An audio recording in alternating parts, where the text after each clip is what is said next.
Hi అండి, నమస్తే. నా పేరు ఇందుమతి. ఈరోజు మెంతుకూర టమాటా ఎలా తయారు చేయాలో చూపిస్తానండి. ముందుగా ప్యాన్లో 2 టేబుల్ స్పూన్లు ఆయిల్ వేసుకోవాలి. ఆవాలు 1/2 టీ స్పూన్, జీలకర్ర 1/2 టీ స్పూన్, ఎండుమిరపకాయలు 3 వేసుకొని ఫ్రై చేసుకోవాలి. ఒక మీడియం సైజు ఉల్లిపాయలు ముక్కలు చేసుకొని వేసుకోవాలి. ఇవి మెత్తబడే వరకు ఫ్రై చేసుకోవాలి. కొద్దిగా కరివేపాకు వేసుకొని 1 నిమిషం పాటు ఆయిల్లో ఫ్రై చేసుకోవాలి. అల్లం వెల్లుల్లి పేస్టు 1/2 టీ స్పూన్ వేసుకొని పచ్చివాసన పోయే వరకు ఫ్రై చేసుకోవాలి. ఇప్పుడు మెంతాకు వేసుకోవాలి. నేను చిన్న కట్టలో 4 వేసుకున్నానండి. ఇవన్నీ బాగా కలిసేలాగా కలుపుకొని మూత పెట్టుకొని 3 నిమిషాలు ఉడికించుకోవాలి. 3 నిమిషాల తర్వాత ఇలా ఆయిల్ పైకి కనిపించే వరకు ఉడికించుకున్న తర్వాత ఈ ఆకుని 2 నిమిషాల పాటు ఆయిల్లో బాగా ఫ్రై చేసుకోవాలి.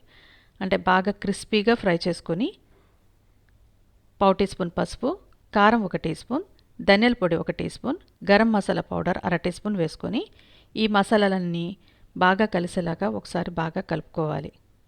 2 మీడియం సైజ్ టమాటాలు వేసుకొని 2 టేబుల్ స్పూన్లు నీళ్లు పోసుకొని ఒకసారి బాగా కలిపి మూత పెట్టుకొని 2 నిమిషాలు ఉడికించుకోవాలి. 2 నిమిషాల తర్వాత ఇలా కూర చిక్కబడి ఆయిల్ పైకి కనిపించే వరకు ఉడికించుకుంటే సరిపోతుందండి. ఇది వేడివేడి అన్నంతో కానీ చపాతీతో కానీ తింటే చాలా బాగుంటుందండి. మీరంతా తప్పకుండా ట్రై చేయండి. ఈ వీడియో కనుక మీకు నచ్చినట్టయితే లైక్ చేయండి, షేర్ చేయండి, సబ్స్క్రైబ్ చేయండి. Thank you for watching.